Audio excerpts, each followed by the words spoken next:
À quelques mois de la présidentielle d'octobre 2025 en Côte d'Ivoire, les manœuvres politiques battent leur plein.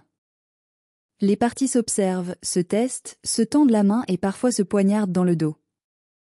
Dans cette atmosphère électrique où le jeu des alliances façonne le destin du pays, une nouvelle configuration attire l'attention. L'alliance entre Guillaume Kigbafori Soro, ex-premier ministre et ancien président de l'Assemblée nationale, et le mouvement Trop c'est trop, une frange dissidente du PPACI, proche de l'ex-président Laurent Gbagbo. Une alliance inattendue qui soulève une question fondamentale dans l'opinion publique. Soro Guillaume est-il encore digne de confiance? Soro Guillaume est l'un des hommes politiques les plus marquants et les plus controversés de l'histoire récente de la Côte d'Ivoire. De leader de la Fédération estudiantine et scolaire de Côte d'Ivoire FESI à chef rebelle du MPCI, en passant par Premier ministre de Gbagbo puis d'Alassane Ouattara, son parcours est jalonné de changements d'alliances spectaculaires. Chaque étape de sa carrière semble marquée par une rupture douloureuse, avec Gbagbo, avec Ouattara, et désormais avec l'appareil d'État ivoirien lui-même, depuis son exil forcé. Voir Guillaume Soro se rapprocher du mouvement Trop c'est trop, qui gravite autour de l'orbite de Laurent Gbagbo, a provoqué un véritable choc politique. N'oublions pas que Soro a joué un rôle central dans l'affaiblissement de Gbagbo lors de la crise post-électorale de 2010 à 2011. Il fut l'un des piliers de la lutte armée aux côtés d'Alassane Ouattara, contribuant à la chute de Gbagbo et à son arrestation. Pour beaucoup d'Ivoiriens, cette alliance actuelle est une insulte à la mémoire des victimes et un acte d'opportunisme politique. Soro cherche-t-il à effacer les pages sombres de son passé en tendant la main à ceux qui l'a combattu? Ou bien s'agit-il d'une manœuvre stratégique pour exister politiquement, en exploitant la division au sein des gbagbistes? La réponse dépend de la lecture que l'on fait de son engagement actuel, sincérité ou survie? Depuis sa rupture brutale avec Alassane Ouattara, Soro Guillaume est devenu un paria politique.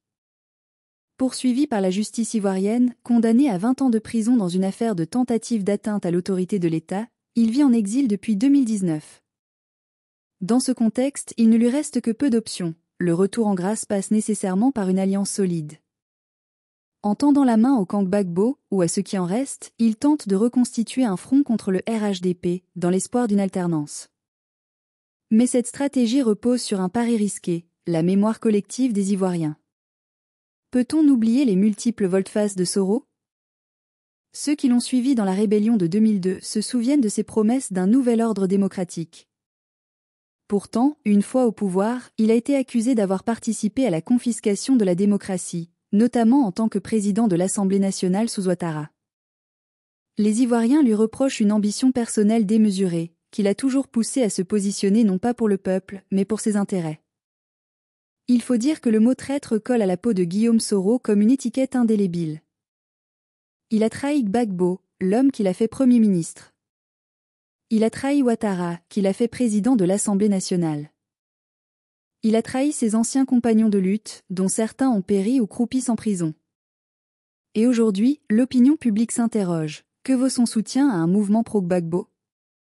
Quelle garantie les militants de Trop c'est trop ont-ils que Soro ne les lâchera pas dès que ses ambitions personnelles seront satisfaites? Cette défiance populaire s'exprime à travers les réseaux sociaux, dans les débats intellectuels, mais aussi au sein même des partis politiques. Si certains cadres du PPACI restent prudents, beaucoup refusent catégoriquement tout rapprochement avec Soro, considéré comme l'incarnation du reniement politique. Cependant, dans un pays où les alliances sont plus souvent tactiques que fondées sur des convictions profondes, le calcul politique peut l'emporter sur les rancunes passées. Pour Trop c'est trop, qui veut s'imposer comme une troisième voie entre Gbagbo et Ouattara, Soro peut représenter une force mobilisatrice. Sa capacité d'organisation, son réseau, et sa parole percutante sont autant d'atouts qui pourraient dynamiser une opposition dispersée. Mais cette alliance sera-t-elle suffisante pour lui permettre de revenir sur la scène politique nationale? Rien n'est moins sûr. Tant que Soro ne pourra pas fouler le sol ivoirien sans être arrêté, son rôle restera symbolique. Il est pour l'instant un général sans armée, un chef sans territoire. Au final, c'est le peuple ivoirien qui tranchera. Les Ivoiriens ont la mémoire longue. Les traumatismes de la guerre civile, des crises politiques successives, des trahisons en série ne s'effacent pas d'un simple discours ou d'un pacte opportuniste. Pour retrouver la confiance du peuple, Soro Guillaume devra faire plus que nouer des alliances. Il devra faire acte de repentance, de vérité, de clarté. Son avenir politique dépendra non seulement de sa capacité à convaincre, mais aussi de sa faculté à reconnaître ses erreurs. La confiance ne se décrète pas, elle se mérite. Et pour Soro, le chemin de la rédemption est encore long, sinueux et semé d'embûches. En conclusion, l'alliance entre Soro-Guillaume et le mouvement Trop c'est trop résonne comme un pari risqué, voire désespéré. Elle met en lumière la fragilité des coalitions politiques en Côte d'Ivoire, mais aussi la soif de revanche de certains acteurs exclus du pouvoir. Elle soulève surtout une interrogation légitime. Peut-on faire confiance à un homme qui a trahi tous ses alliés? Dans un pays qui aspire à la stabilité, à la vérité et à la justice, la confiance reste la clé de toute ambition présidentielle. Pour Soro-Guillaume, le défi n'est pas simplement de s'allier, mais de se racheter.